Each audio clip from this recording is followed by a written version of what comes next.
સુરેન્દ્રનગરમાં 1500 કરોડની જમીનને બિનખેતી કરાવવાનું કૌભાંડ ઉજાગર થતા રાજ્યભરમાં ખળભળાટ મચી ગયો છે। ઈડીએ સુરેન્દ્રનગર કલેક્ટર અને અન્ય ઉચ્ચ અધિકારીઓના નિવાસસ્થાને 23 ડિસેમ્બરના દરોડા પાડ્યા હતા।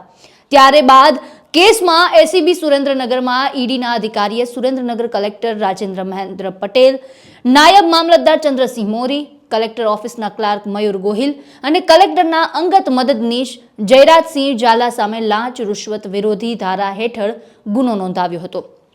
હવે આ મુદ્દાને લઈને વિપક્ષને સરકાર પર નિશાન સાધવાનો મોકો મળી ગયો છે। આમ આદમી પાર્ટીથી ગોપાલ ઇટાલિયાએ આ મુદ્દે સરકારને ઘેરી હતી, તો હવે કોંગ્રેસના ધારાસભ્ય જિગ્નેશ મેવાણીએ આ કૌભાંડને લઈને ઈડીને અપીલ કરી છે કે પૂર્વ આઈપીએસ અધિકારી આરબી બ્રહ્મભટ્ટની પણ તપાસ કરો, તમે ખાલી હાથે પાછા નહીં ફરો।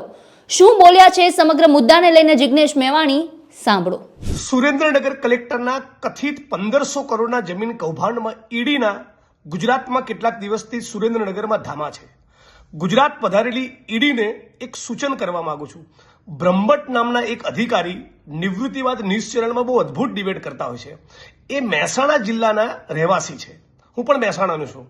મહેસાણાના ખદડપુર, સિરોસણાના બાલ્યસણ ગામે એમણે અન્ય પોતાના સગાવાલાના મળતિયાઓના નામે કોઈ જમીનો ખરીદી છે। ઈડી જો આ મુદ્દે તપાસ કરે તો મને પાક્કો ભરોસો છે ખાલી હાથ વાપસ નહીં લૂંટના પડેગા। સાથોસાથ કોઈ શ્રેયા ઇન્ફ્રાસ્ટ્રક્ચરમાં એમનો મોટા મૂડીરોકાણ છે, અને જો હા તો એ એમના પગારના પ્રપોર્શનમાં હતા। એમનો પગાર આટલા વર્ષો દરમિયાન કેટલો હતો અને શ્રેયા ઇન્ફ્રાસ્ટ્રક્ચરમાં કરોડોનું જે ઇન્વેસ્ટમેન્ટ કર્યું એ પૈસા કઈ રીતે આવ્યા, ઈડી જો આની તપાસ કરે તો પણ ખાલી હાથ નહીં લૂંટના પડેગા। અને સાથોસાથ બનાસકાંઠા જિલ્લામાં કોઈ 800 વીઘા જમીન છે, ખરીદેલી છે 800 વીઘા, આની પણ ઈડી તપાસ કરે એવી માગણી કરું છું।